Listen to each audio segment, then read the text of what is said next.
un poco sobre los desequilibrios ácido-base. Eh, ¿qué cosa es qué cosa es el estado ácido-base o la homeostasis ácido-base, ¿no?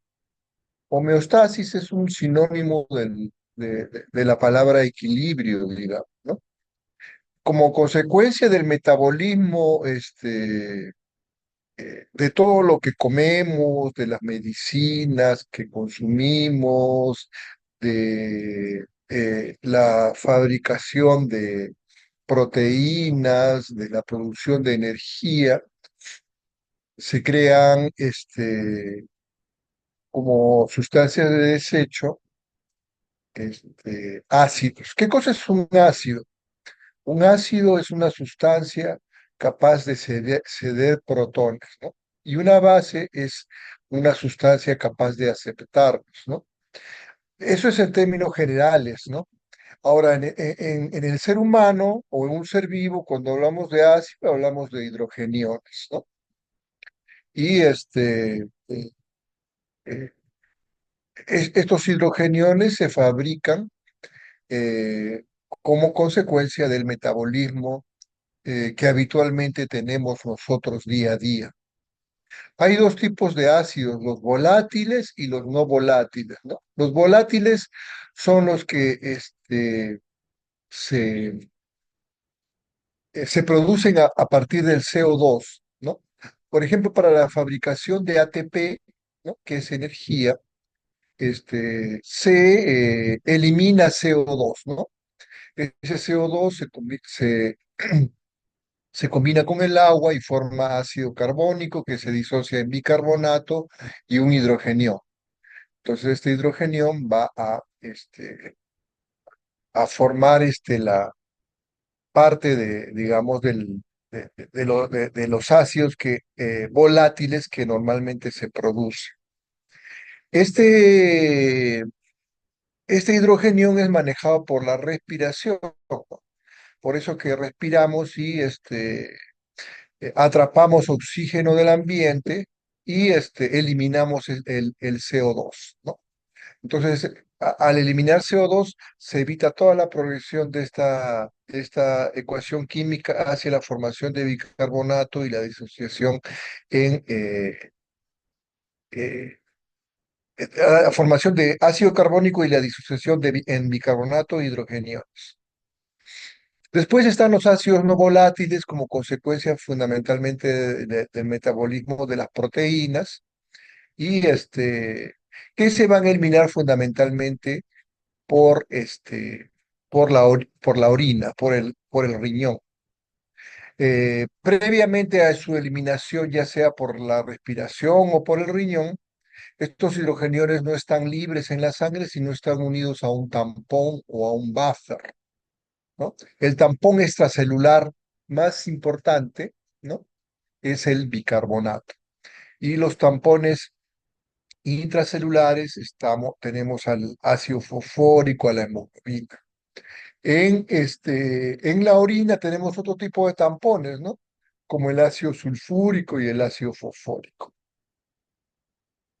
Entonces los ácidos y bases entran continuamente en la sangre procedente de la dieta, del metabolismo y los medicamentos, que generan iones hidrógeno, y estos iones influyen casi todos los sistemas enzimáticos del organismo.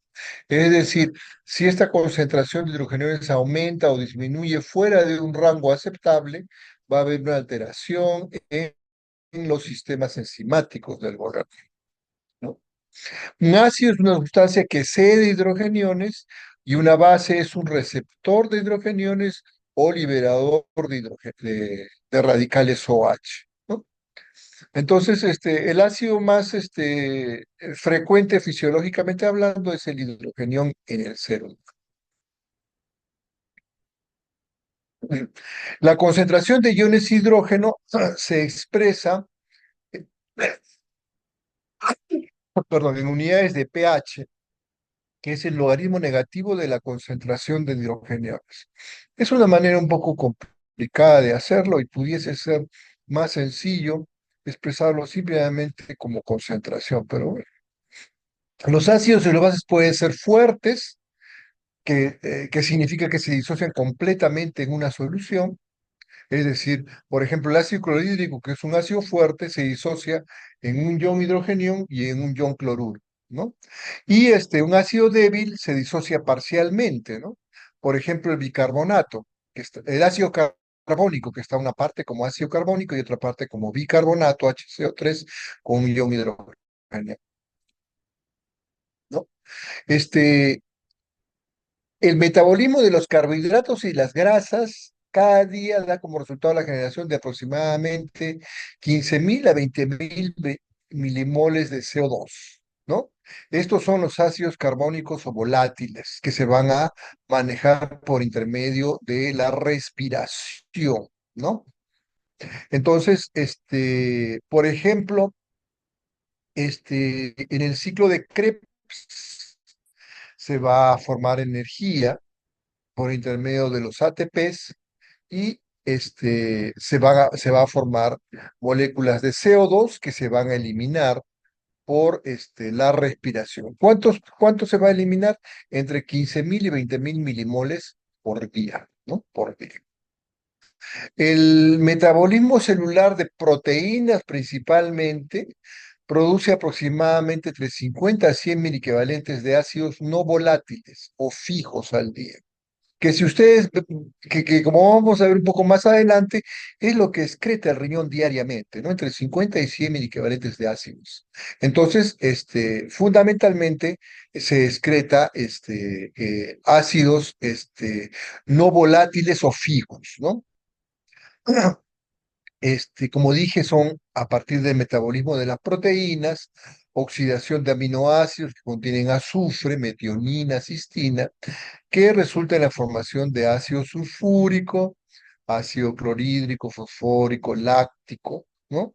Que van a formar estos hidrogeniones, ¿no?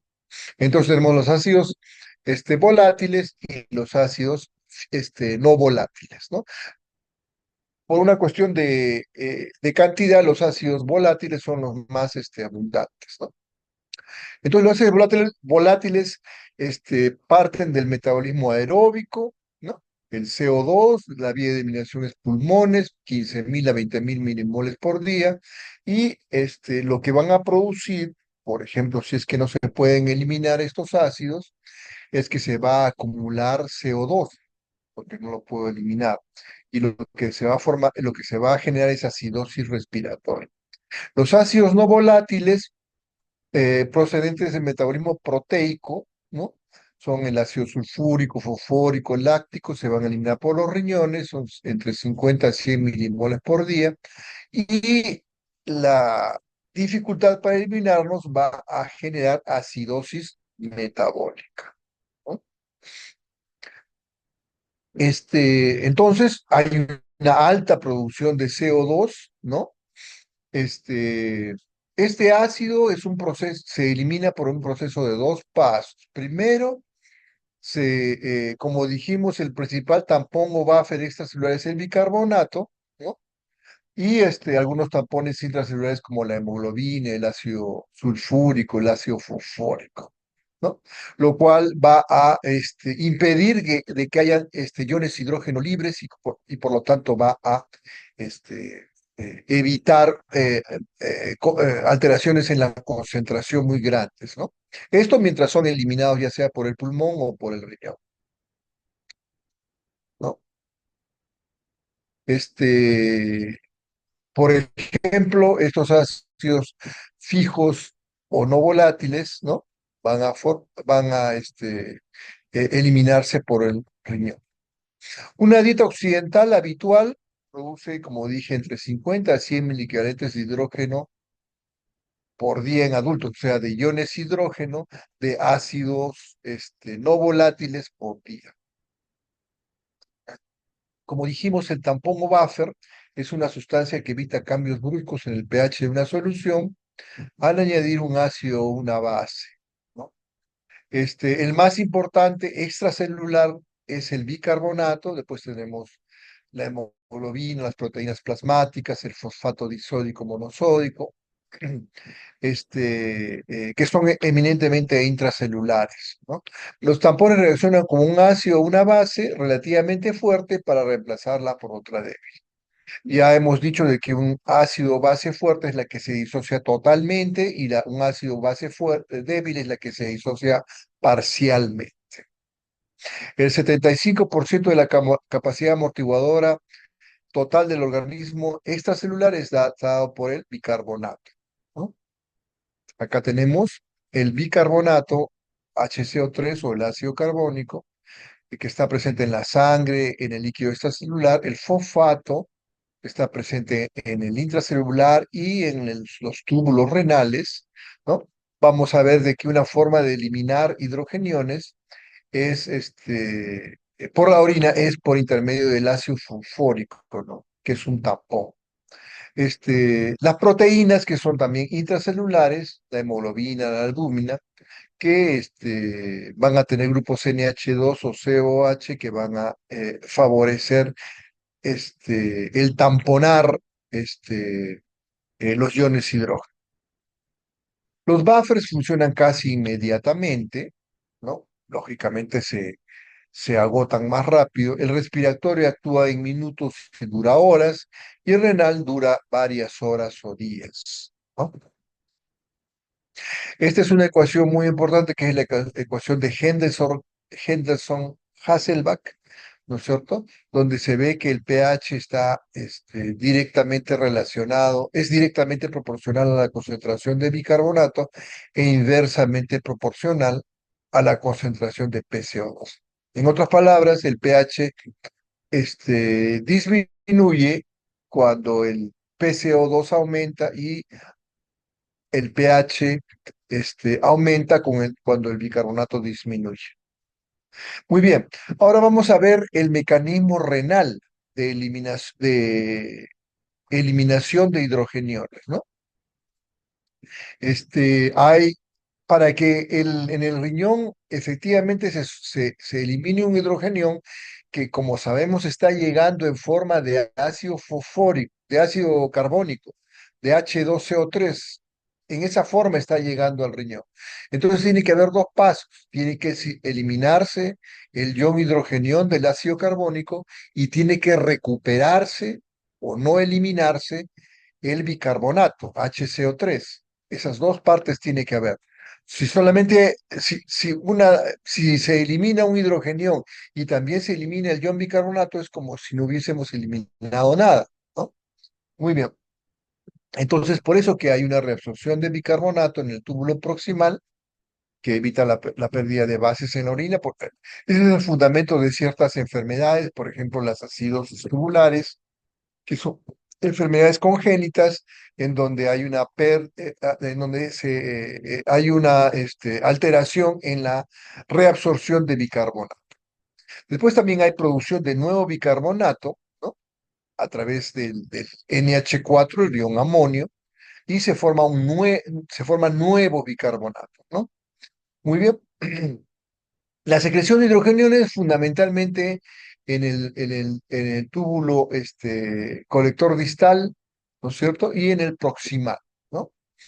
La excreción de ácidos no volátiles por fosfatos, sulfatos, eliminación efectiva. Es decir, en el riñón los hidrogeniones se van a eliminar de tres formas como la acidez titulable, es decir, hidrogeniones libres como tales, ¿no?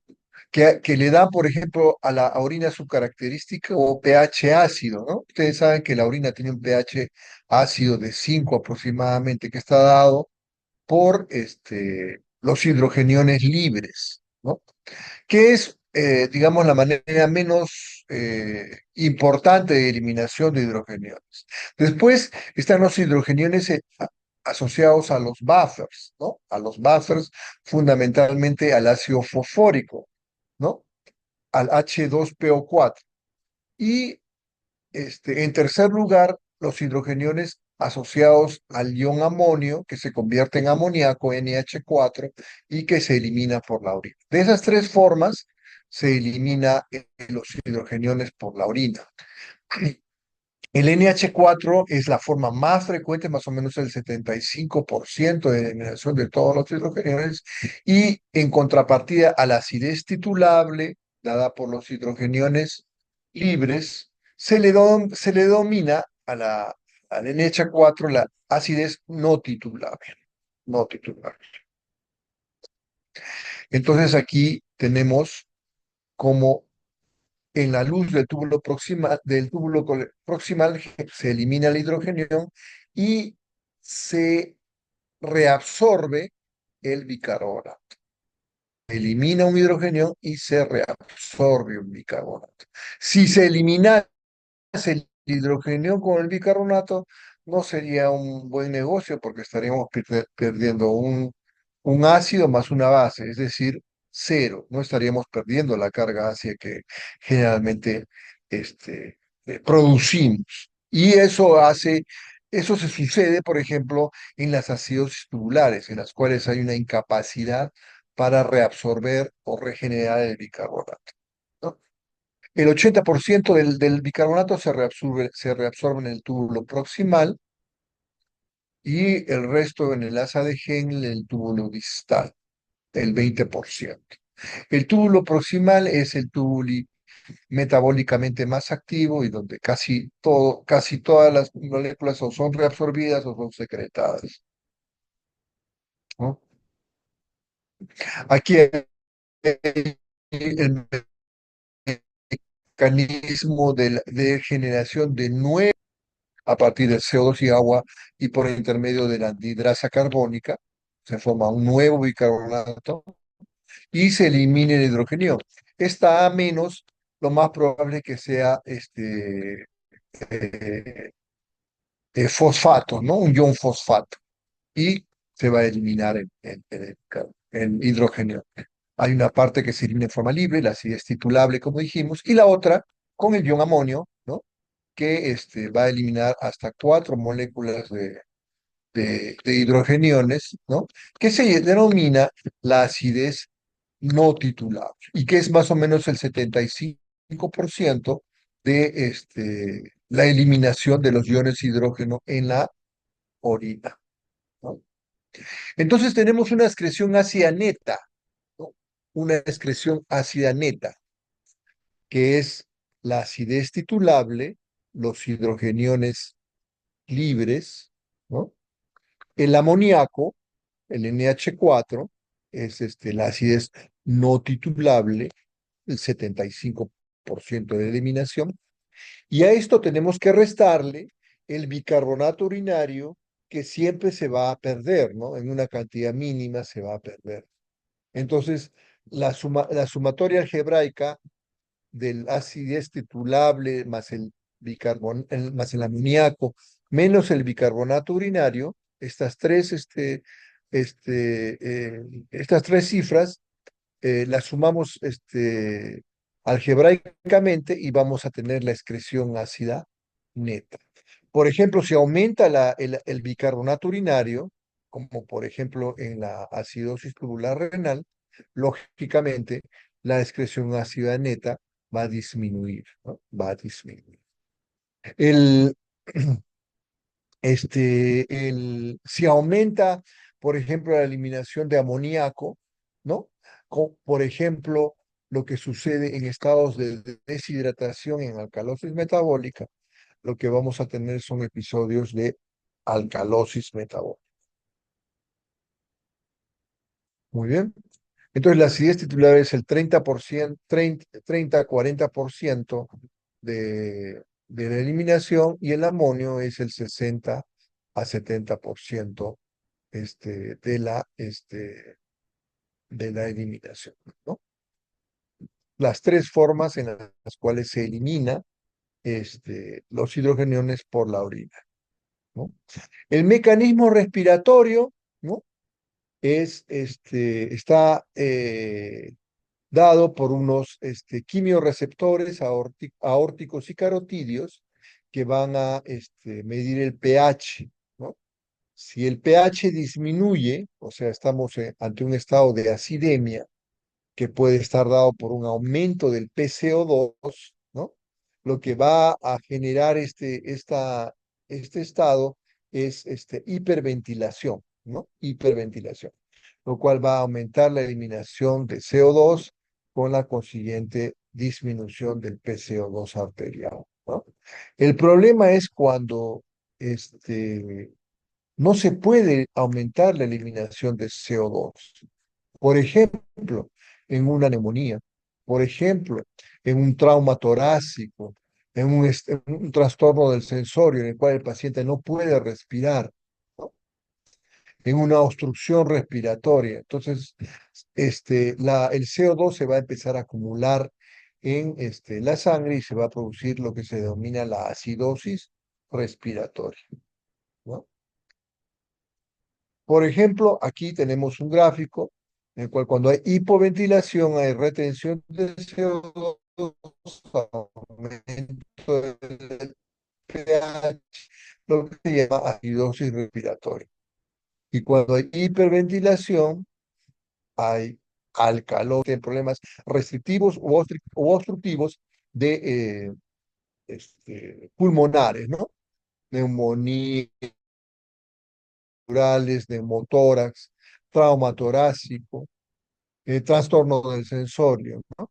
Hiperventilación, característicamente, por ejemplo, en las crisis de pánico, ¿no? En las cuales hay hiperventilación. Por eso ustedes ven que en una crisis de pánico al paciente se le indica que respire en una bolsa, ¿no? De manera de que no haya pues una eliminación muy abundante de PCO2 y no se genere una alcalosis respiratoria, ¿no? Entonces aquí está más o menos el resumen del rol de los riñones y los pulmones en el equilibrio ácido-base, ¿no? El bicarbonato tiene algunas otras pérdidas, por ejemplo, pérdidas fecales que son clínicamente muy pequeñas, ¿no? Y al final lo que va a generar este mecanismo respiratorio y renal es una concentración más o menos constante de iones hidrógeno en la sangre. Y estos iones hidrógeno se miden por intermedio del pH. En otras palabras, un pH constante que debe ser entre 7,35 y 7,45. Cuando el pH disminuye menos de 7,35, estamos hablando de acidemia. Y cuando sube más allá de 7,45, estamos hablando de alcalemia, ¿no? Si la acidemia es como consecuencia de un problema renal, entonces tenemos acidosis metabólica. Si es como consecuencia de un problema respiratorio, tenemos acidosis respiratoria. Igual con la alcalemia. Muy bien. Entonces, las alteraciones del equilibrio ácido-base que más o menos hemos adelantado, se clasifica en metabólica cuando se afecta el bicarbonato y respiratoria cuando se afecta el ácido carbónico, es decir, el CO2, ¿no? Cuando aumenta la concentración de hidrogeniones, o sea, el pH baja, se llama acidosis, y cuando disminuye la concentración de hidrogeniones, es decir, el pH aumenta, hablamos de alcalosis, ¿no? Entonces, en la acidosis metabólica, el pH está disminuido, el PCO2 puede estar disminuido o normal, si es que es una acidosis crónica o aguda, el bicarbonato está disminuido y el exceso de base está disminuido. Igual las características que se dan en la acidosis respiratoria, la cual se va a diferenciar en el hecho de que el PCO2 va a estar aumentado, ¿no? El bicarbonato aumentado según sea una condición aguda o crónica. La alcalosis metabólica, el PCO2 aumentado, en alcalosis respiratoria, en la crisis de pánico, por ejemplo, el PCO2 va a estar disminuido. Aquí hay determinar qué tipo de trastorno ácido base tenemos. En otras palabras, cómo tenemos que analizar los valores que nos llegan, por ejemplo, un examen de gases arteriales. Primero vemos el pH y concluimos si hay acidemia o alcalemia. Después medimos el bicarbonato, ¿no? Si está aumentado, estamos hablando de alcalosis metabólica; si está disminuido, estamos hablando de acidosis metabólica. Después vemos el PCO2, si está aumentado, acidosis respiratoria; y si está disminuido, alcalosis respiratoria.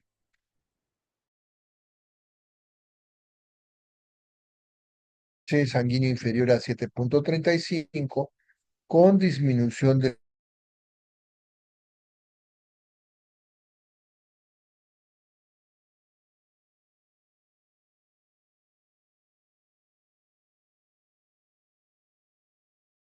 generalmente es el pH arterial, ¿no? Y la acidosis metabólica por ácidos inorgánicos se asocia frecuentemente con hipercalemia y la corrección rápida de una acidosis del espacio extracelular no va paralela a la del líquido cefalorraquídeo; por lo tanto, no necesariamente puede haber un estímulo respiratorio compensatorio si es que somos muy agresivos para corregir este problema. El problema de la acidosis y las alcalosis es de que su cuadro clínico sus cuadros clínicos son muy parecidos. Pero bueno, en la acidosis metabólica, lo que va a hacer mi cuerpo frente a una disminución del bicarbonato, ¿no? Es tratar de compensar, de contrarrestar esta disminución del bicarbonato, eliminando la mayor cantidad de PCO2, ¿cierto? Eliminando la mayor cantidad de PCO2. En otras palabras, me va a permitir hiperventilar, ¿no? Esta hiperventilación en su grado máximo, clínicamente hablando, es lo que se denomina la respiración de Kussmaul.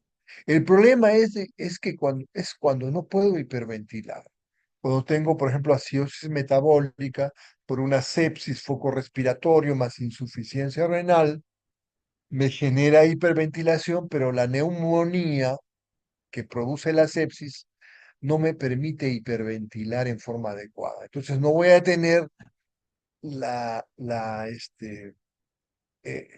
combinación más frecuente, que es acidosis metabólica más alcalosis respiratoria, sino voy a tener acidosis respiratoria más acidosis metabólica, lo que se llama una acidosis doble o mixta, ¿no? Bueno, produce debilidad muscular, cefalea, anorexia. Son síntomas inespecíficos, ¿no? Hay hipotensión arterial también por acidosis metabólica, disminución de la contractilidad miocárdica. Muy bien. Ahora, cuando nosotros tenemos una acidosis metabólica, tenemos dos opciones: que el bicarbonato haya disminuido, primero porque hay mucho ion hidrogenión y el bicarbonato se agota, se extingue, ¿no es cierto? Esa es la primera posibilidad. Y la segunda es de que no haya pues muchos iones hidrogeniones, sino que estoy perdiendo bicarbonato, por ejemplo, por la orina, por ejemplo, por un ácido. Entonces, ¿cómo yo me guío de eso? ¿Cómo puedo saber si es uno u otro? Normalmente nosotros tenemos la misma carga, la misma cantidad de cargas positivas y negativas en nuestro cuerpo, ¿no? Lo que pasa que por una cuestión de medición es muy difícil medir todas las cargas negativas que tenemos por, porque ahí están entremezcladas las proteínas, ¿no? Entonces, se miden casi todas las cargas positivas que están dadas fundamentalmente por el sodio, y alguna parte de las cargas negativas que está dada por el cloro y por el bicarbonato. Y si hacemos una diferencia entre las cargas positivas y negativas, veremos que hay un balance a favor de las positivas, un balance artificial, ¿no? Porque como dijimos, las cargas positivas son iguales que las negativas. Entonces, este balance se llama el anion, brecha o diferencia gap. Diferencia gap. Cuando estamos hablando del pH, estamos hablando de los hidrogenios, estamos hablando del medio interno. Y medio interno es el líquido extracelular. En otras palabras, el intravascular, ¿ok? Porque lo que analizamos es sangre, ¿cierto? Muy bien, entonces en la sangre, en el extracelular, el ion positivo más frecuente es el sodio y los iones negativos más frecuentes son el cloro y el bicarbonato. El potasio, ¿por qué no entra? Porque el potasio es eminentemente intracelular. Muy bien. Entonces, este anion gap normalmente está entre 12, más menos 2, más menos 4, ¿no? Entre 10 a 14, entre 8 a 16, eso es lo normal. Entonces, ¿esto para qué nos sirve? Nos sirve, por ejemplo, para saber si es que la acidosis metabólica es porque estamos perdiendo bicarbonato. Entonces, si es porque estamos perdiendo bicarbonato, el anion gap va a estar normal o bajo, normal o bajo. Entonces, si tenemos acidosis metabólica más anion gap normal o bajo, o sea, tenemos un anion gap de 10, de 9, de 6, de 5, entonces podemos concluir que esa acidosis metabólica es por pérdida de bicarbonato. Acidosis metabólica más anion gap bajo, pérdida de bicarbonato.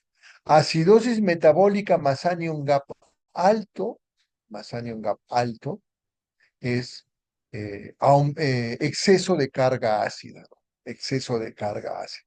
Por ejemplo, en los estados hipercatabólicos, por sepsis, por insuficiencia renal, etcétera, que van a producir una acumulación de iones hidrógeno y eso va a producir el, el agotamiento del bicarbonato. Acidosis metabólica más anion GABA alto igual exceso de carga ácida. Entonces, la acidosis metabólica con anion gap alto, disculpen un momento, voy a prender la luz.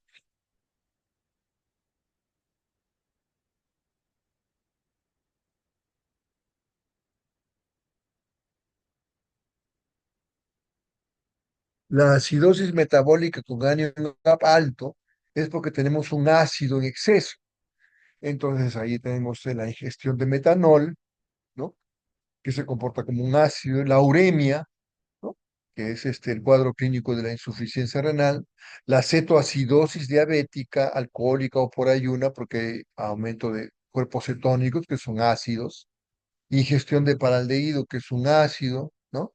Envenenamientos por isoniazida, salicilato, hierro, acidosis láctica. La acidosis láctica tiene dos razones. Uno es en un estado de anaerobiosis, ¿no? Por ejemplo, en una neumonía. O en segundo lugar, en un estado de sepsis, en el cual hay un también predominio del metabolismo anaerobio y todo eso va a traer como consecuencia acidosis láctica, que es una acidosis metabólica con ánimo ingestión de etilenglicol. La acidosis metabólica con ánimo abnormal en la hiperalimentación, en la acidosis tubular renal, en el uso de diuréticos, fístulas digestivas, inhibidores de la anhidrasa carbónica, etc. La acidemia severa va a producir disminución del gasto cardíaco, predisposición al desarrollo de arritmias, hipotensión, aumento de resistencia vascular pulmonar, resistencia a catecolaminas, trastorno del sensorio, ¿no? Aumento del calcio iónico, resistencia a la insulina, etcétera. Muy bien. Entonces aquí tenemos un algoritmo en el cual ¿qué cosa vemos? Primero vemos el pH, después vamos a ver el bicarbonato, si es que está disminuido, concluimos que es una acidosis metabólica. Después vemos el anion gap y decimos es una acidosis metabólica con anion gap alto, exceso de ácidos, y o es una acidosis metabólica con anion gap normal o bajo, ¿no? Que es por pérdida de carbonato. Si es, la pérdida de carbonato puede ser renal o extrarrenal. La más frecuente es renal, ¿cierto? La extrarrenal es un poco más rara, tendrían que ser fístulas muy específicas, etcétera, fístulas digestivas, me refiero. La pérdida renal se asocia a acidosis tubular renal y si tenemos acidosis metabólica más alto por exceso de ácidos, el primer ácido que es más sencillo de evaluar es el ácido láctico. Entonces, si el ácido láctico está aumentado, entonces sabemos que esa acidosis metabólica más anion gap alto por exceso de carga ácida es por exceso de ácido láctico, lo que comúnmente se llama acidosis láctica. Muy bien. La acidosis metabólica, ¿qué me va a producir en el pulmón? Ya lo hemos dicho. Voy a empezar a hiperventilar, ¿no es cierto? De manera de que hiperventilo y eso me va a producir alcalosis respiratoria que va más o menos a compensar la acidosis metabólica. Porque ¿cuál es el objetivo? El objetivo es tener un pH entre 7,35 y 7,45. ¿No? El problema es cuando no puedo hiperventilar. Pues hay acidosis mixta o doble respiratoria más metabólica. Y de todos los trastornos del ácido base, probablemente el más severo sea la acidosis respiratoria. La alcalosis metabólica, ¿no? La alcalosis metabólica es por pérdida de hidrogeniones, es decir, cuando el bicarbonato está elevado, ¿no? Pérdida de hidrogeniones, por ejemplo, en vómitos, sonda nasogástrica porque se pierde el ácido clorhídrico. En estados de nutrición, estamos viendo de que los iones hidrógenos se generan a partir del metabolismo. Si no hay metabolismo, porque como pajarito, entonces no va a haber un aumento de una producción de mucha carga ácida. Este, Ganancia de bicarbonato por administración exógena, que es raro, o por reabsorción renal aumentada, lo cual se sucede, por ejemplo, en la deshidratación, que es la causa más frecuente de alcalosis metabólica. Es decir, la causa más frecuente es alcalosis metabólica por contracción del volumen intravascular. En otras palabras, alcalosis metabólica por deshidratación. Cuando vean alcalosis metabólica, ¿qué hay que hacer con el paciente? Es hidratarlo, porque está deshidratado. ¿Cierto? Muy bien.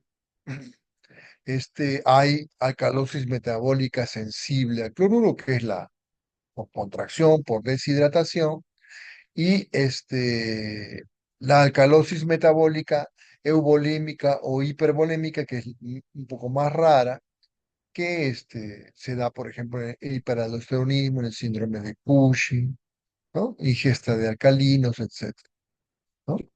El cloro es una buena también medición en el sentido de que si el cloro en la sangre está disminuido, podemos también pensar en una alcalosis metabólica por contracción del volumen intravascular. En conclusión, alcalosis metabólica es un trastorno del estado ácido-base no muy frecuente y generalmente este, relacionado a estados de deshidratación. Como ustedes comprenderán, no es muy práctico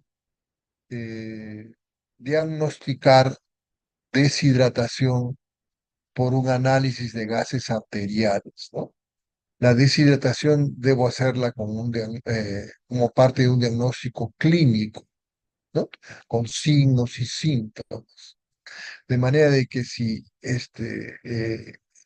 yo diagnostico deshidratación por alcalosis metabólica que encuentro, en realidad tengo algunos problemas anteriores al análisis de los gases arteriales en el sentido que se me ha pasado una deshidratación, ¿no?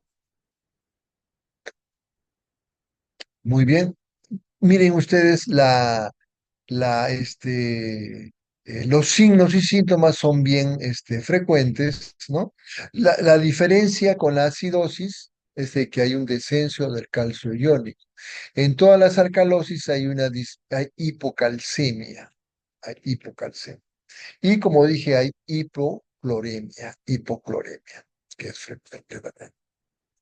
Y hipopotasemia, también porque al disminuir los hidrogeniones en el extracelular, hay, digamos, un paso compensatorio del potasio del intra al extracelular. Y eso, o perdón, del extra al intra, y eso va a producir hipopotasemia o hipocalemia, ¿no? Muy bien. La acidosis respiratoria, ¿no? La acidosis respiratoria. Es un aumento del PCO2 con disminución del pH, con un ascenso compensatorio del bicarbonato, cuando la acidosis respiratoria es crónica. Es crónica. Por ejemplo, en un EPOC, en una fibrosis pulmonar, ¿no?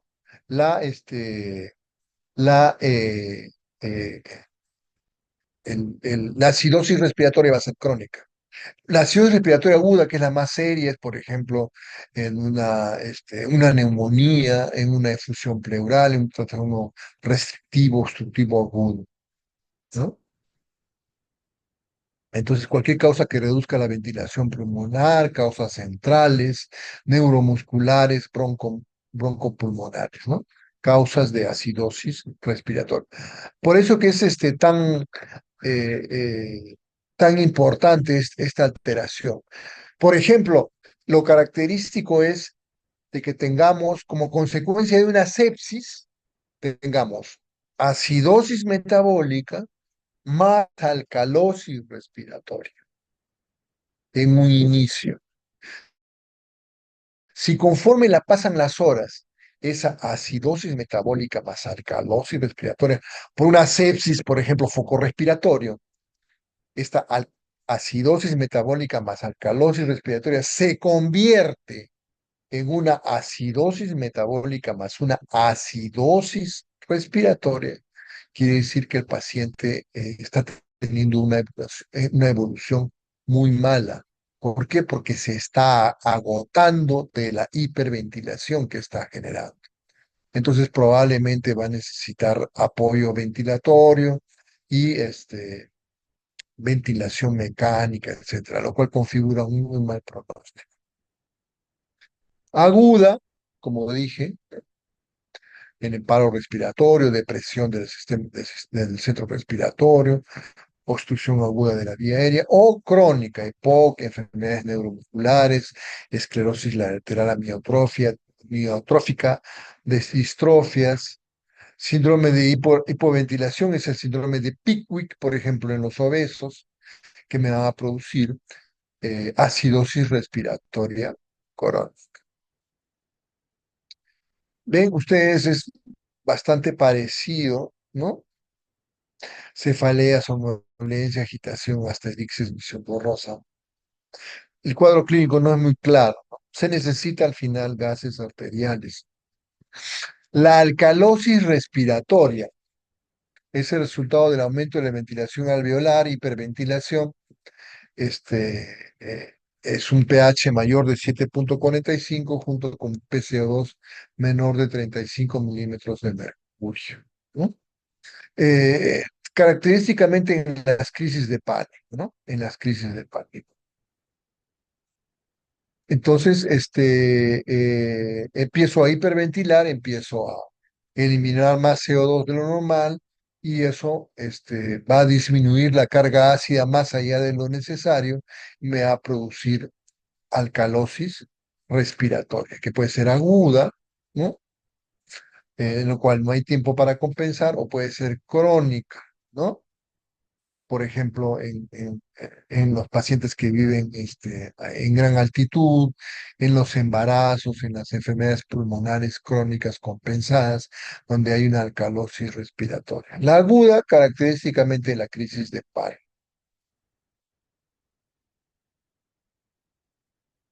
Hipoxemia, hipoxia tisular, por eso que cuando hay alcalosis metabólica, característicamente empiezo a hiperventilar y cuando hay acidosis metabólica, empiezo a hiperventilar y entonces hay alcalosis respiratoria, ¿no? Estimulación del sistema nervioso central, dolor, ansiedad, psiconeurosis, ¿no? Estimulación de receptores torácicos, drogas, hormonas, embarazo, insuficiencia hepática, sepsis, ¿no? Aquí es muy importante, ¿no? ¿Por qué? Porque produce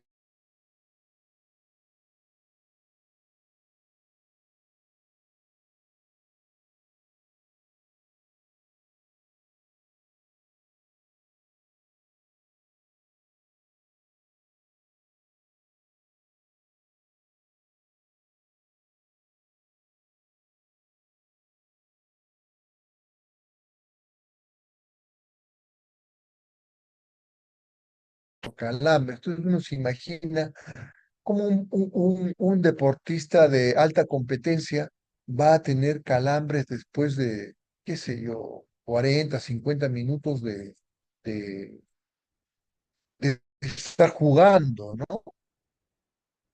Cuando en realidad está acostumbrado a jugar 4 horas y está preparado para hacer. Entonces, ¿qué pasó ahí? Lo que pasó ahí es de que el paciente tuvo una crisis de ansiedad, probablemente por la responsabilidad, por el peso del partido, empezó a hiperventilar, eso le produjo hipocalcemia y le produjo tétanos, le produjo signos y síntomas de hipocalcemia. Entonces, imagínense que ahí en el estadio haya habido una persona que más o menos conoce este asunto del trastorno de ácido base. ¿Qué hubiese hecho? Le hubiese hecho respirar al tenista en una bolsa, ¿no? Y probablemente los calambres, que eran asumidos como parte, digamos, de una mala preparación física, hubiesen desaparecido porque no era por eso, sino eran por la ansiedad que le ocasionaba la responsabilidad, etcétera. Muy bien. Para terminar, acá tenemos unos ejercicios, ¿no? Por ejemplo, una paciente de 45 años ha ingresado en urgencias en estado semicomatoso. 4 días antes presentaba síntomas gripales con vómitos. Tiene un historial de diabetes, pero se desconoce si está controlada, ¿no? Glicemia 454, pH de 7,24, PCO2 de 22, PO2 de 91, bicarbonato de 12, sodio 135, cloro de 102. Entonces, determine el tipo de desequilibrio ácido-base. Bueno, ya me imagino, pues, ¿no? Esta paciente debe tener está con un trastorno metabólico agudo de la diabetes mellitus, seguramente debe tener acidosis metabólica, con anion GABA alto, más alcalosis respiratoria, tratando de compensar el pH. A ver, vamos a ver si es verdad todo esto.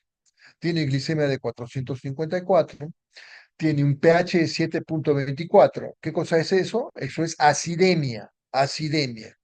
Después me voy al bicarbonato, tiene 12, entonces está por debajo de lo habitual. ¿Cómo se llama eso? Acidosis metabólica. Acidosis metabólica. Voy a ver si es por exceso de carga ácida o por pérdida de bicarbonato. Voy a ver el anion gap. Sodio 135 menos cloro 102, 33. Menos 12, 21. Entonces tiene un anion gap alto. Entonces tiene acidosis metabólica más anion gap alto, ¿no? ¿Y cómo está el PCO2? El PCO2 está en 22, o sea, tiene una alcalosis respiratoria. Se confirma lo que estamos diciendo, acidosis metabólica más anion gap alto más alcalosis respiratoria. La acidosis, el anion GABA alto me dice de que hay ácidos aumentados, carga ácida aumentada. ¿Y por qué esa carga ácida? Probablemente por cuerpos cetónicos, ¿no? Que se están formando por esa hiperglicemia, ¿no? Entonces, tiene acidosis metabólica más anion GABA alto y tiene alcalosis respiratoria. Compensatoria, no compensatoria, ese término es bastante confuso, pero pudiésemos decir que no es, no es compensatoria porque no logra este, eh, controlar o equilibrar el pH, ¿no? 7.24. Muy bien, entonces acidosis metabólica más anión alto con alcalosis respiratoria. ¿Cuál sería el tratamiento? Hidratación, control de glicemia y probablemente la cobertura antibiótica, porque seguramente ha sido aparte de un tratamiento inadecuado, una infección lo que ha desencadenado todo este trastorno metabólico, ¿no? Este paciente ingresa a urgencias con tisnia y un cuadro clínico compatible con edema agudo de pulmón. La gasometría arterial, pH 7.002, PCO2 de 60, bicarbonato de 15, PO2 de 40, ¿no? ¿Qué trastorno padece? ¿Cuál será la evolución clínica más previsible? Ya me enseñaron que hay un orden. pH 7.02, ¿cómo se llama eso? Acidemia. Acidemia. Después voy a ver el bicarbonato en 15, ¿cómo se llama eso?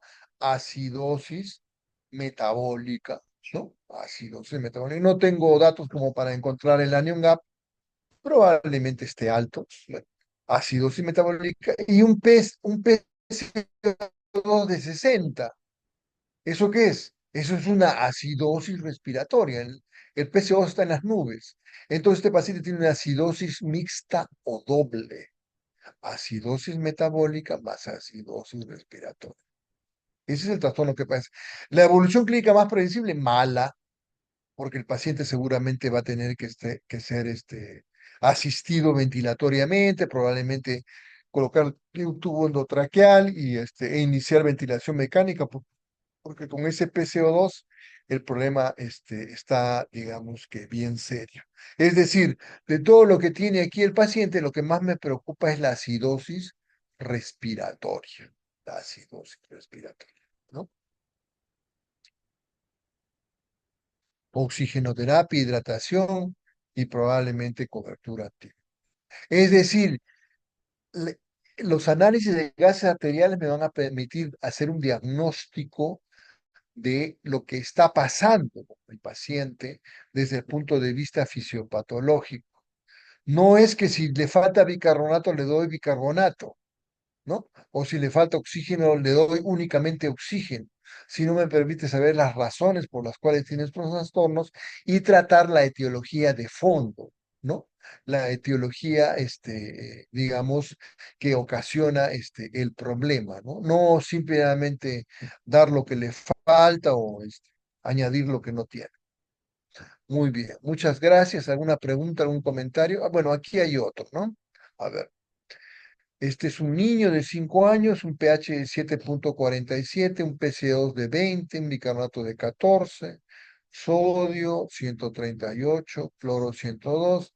Voy al pH 7.47, eso es alcalemia. Voy al bicarbonato, tiene 14, eso se llama acidosis metabólica. El anion gap es 138 menos 102, 36 menos 14. 22, es decir, es un anion gap alto. Tiene acidosis metabólica más anion gap alto. Un PCO2 de 20 tiene alcalosis respiratoria. Entonces este paciente tiene acidosis metabólica más anion gap alto más alcalosis respiratoria. ¿Por qué? Porque al ser un niño tiene unos pulmones bastante buenos, entonces la hiperventilación que le ha ocasionado la acidosis metabólica se ha pasado de la raya, digamos, y le está provocando una alcalemia. Tratamiento, tratamiento de la condición de fondo, que es la intoxicación por ácido acetilsalicílico, ¿no es cierto? Hidratación, monitorización. Muy bien, muchas gracias. ¿Alguna pregunta, algún comentario?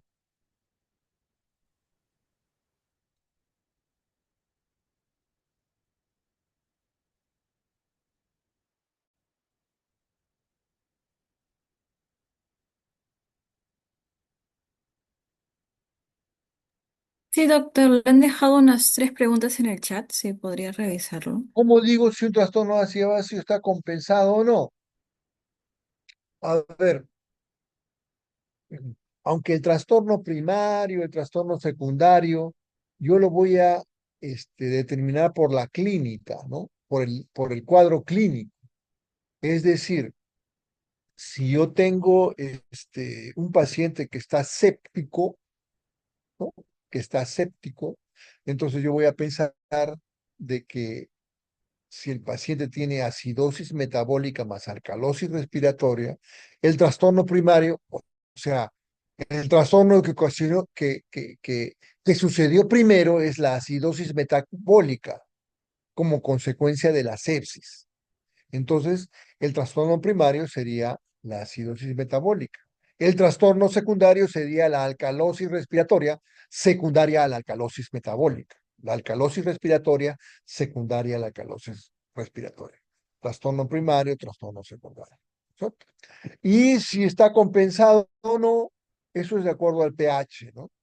Por ejemplo, si hay acidosis metabólica más alcalosis respiratoria y el pH está en 7,40, entonces la alcalosis respiratoria está compensando, al menos por ese momento, la acidosis metabólica.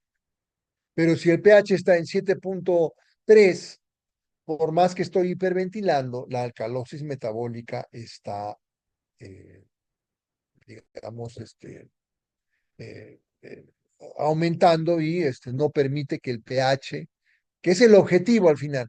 ¿Para qué hiperventilo? Para que mi pH se mantenga entre 7,35 y 7. El delta del gap. Bueno, el delta del gap, a ver, este, acá podemos, no, a ver, acá está. A ver, vamos a compartir acá. ¿Dónde estamos? Acá.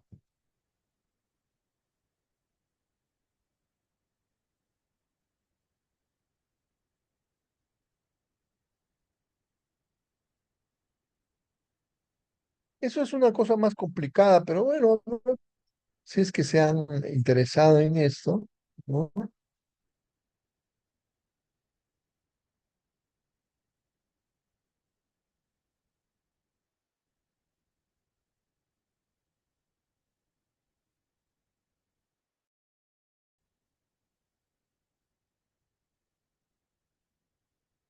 Sea, pues, yo creo que si sales a las 10 sí. Acá. A ver, un momentito, esto quiero verlo, quiero ponerlo más arriba. Acá.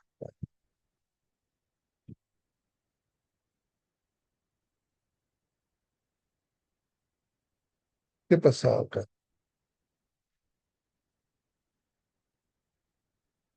¿Se ve? ¿Se escucha bien? Sí, doctor. Sí, doctor. Entonces,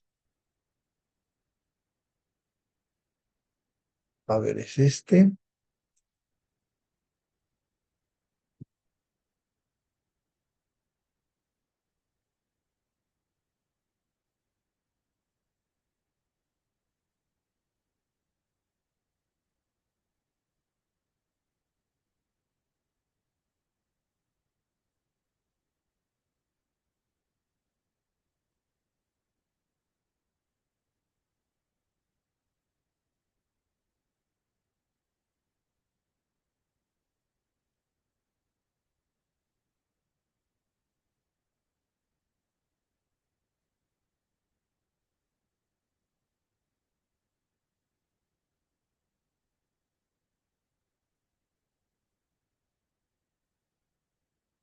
Entonces, en este paciente, por ejemplo, tiene un bicarbonato de 15 y ha venido con edema agudo de pulmón.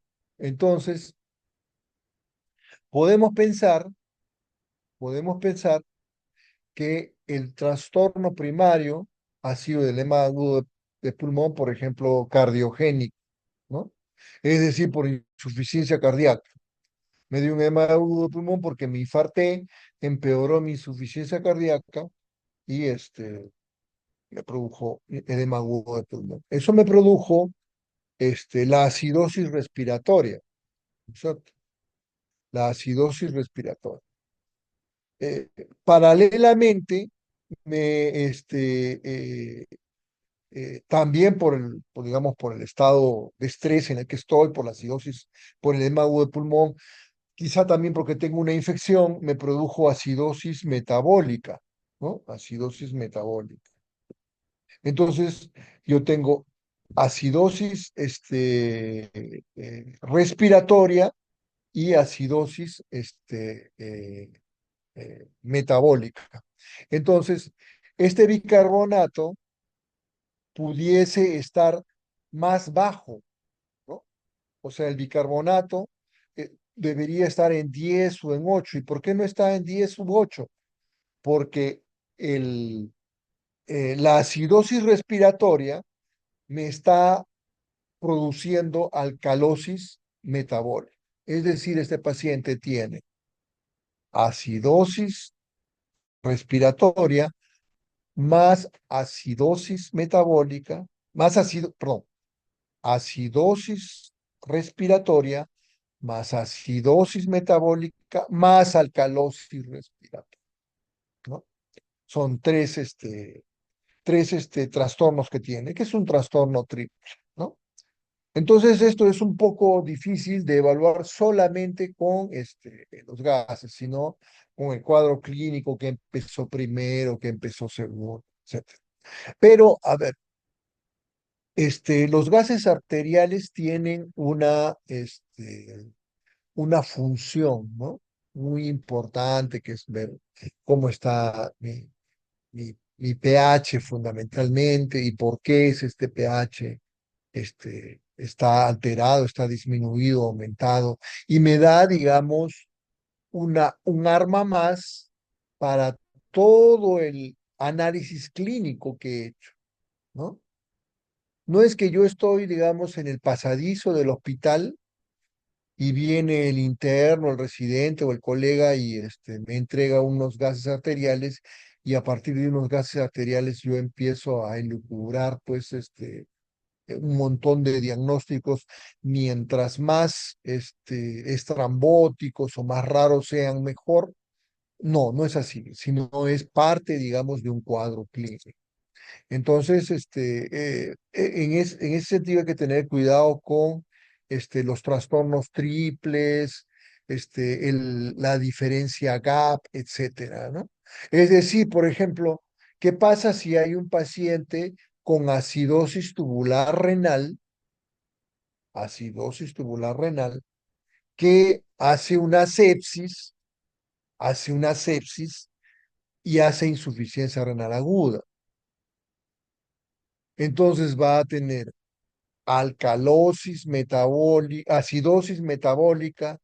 más anion gap alto, más anion gap normal, ¿no es cierto? Con alcalosis respiratoria, por ejemplo.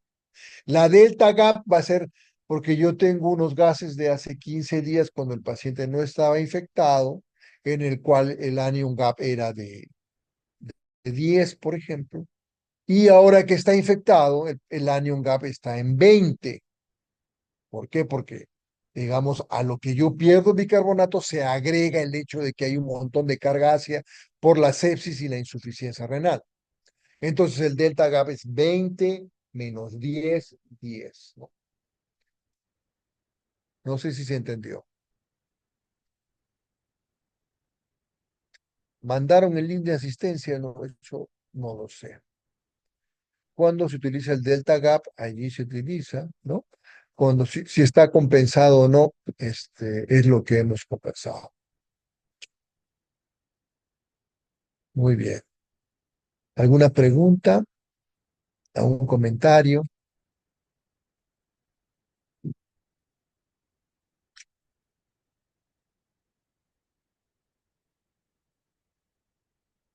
Muchas gracias por la invitación, por permitirme hablar sobre estos temas tan bonitos ante ustedes. Agradezco la invitación y muchas gracias. Mañana tenemos otra actividad, tendremos oportunidad de conversar.